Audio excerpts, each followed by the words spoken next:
No one envisaged that the war between Russia and Ukraine would open up a good business opportunity for Nigeria. Geographically, the war seems far from Africa, but geopolitically, it's near. Before the war, Europe got 40% of its gas from Russia. The US, Qatar, and Nigeria are other countries that also supply gas to Europe. Russia is now refusing to sell gas to the EU until Western sanctions are lifted. So the bloc wants to replace gas from Russia with the gas from Nigeria. Now, here lies the benefits for Nigeria. The African giant has the largest gas reserves on the continent. It can boast of some 209 trillion cubic meters. Several European delegations have visited Nigeria to encourage the authorities to increase production and exports. They are also looking at ways to surmount some challenges peculiar to the Nigerian oil and gas industry. These include vandalism of infrastructure, lack of investment in new exploration activities, and civil unrest in oil and gas regions. Nigeria is set to collaborate with Nigeria and Algeria on a $13 billion trans-Saharan gas pipeline.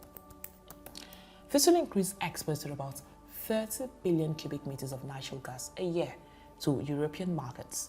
Nigeria and Morocco are also planning to build the world's largest offshore pipeline to carry gas from Nigeria to Morocco, running across 11 West African countries, which will take gas to Europe. But on the flip side, Nigeria has also suffered major disadvantages caused by this war. The rising oil price in global markets is having a direct impact on the cost of transport and on high inflation in the country.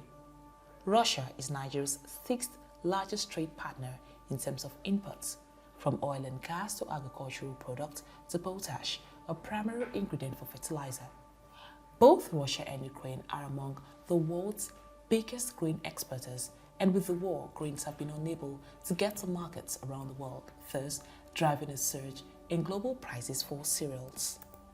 Also, Nigeria imports iron ore for the production of steel and primary manufacturing hardware from Ukraine. Both Russia and Ukraine are the largest exporters of durum wheat to Nigeria, used in the production of flour for bread and noodles. All these are now almost inaccessible. Also, about 4,000 Nigerians studying in Ukraine have been forced back home due to the war, cutting their studies short. Russia has looked to African countries to reinforce its narrative about the war, while Europe has sought to persuade them otherwise. But many African countries like Nigeria have decided to stay neutral, not taking sides, but instead weighing their losses and gains. For African Stream, I am Palum David.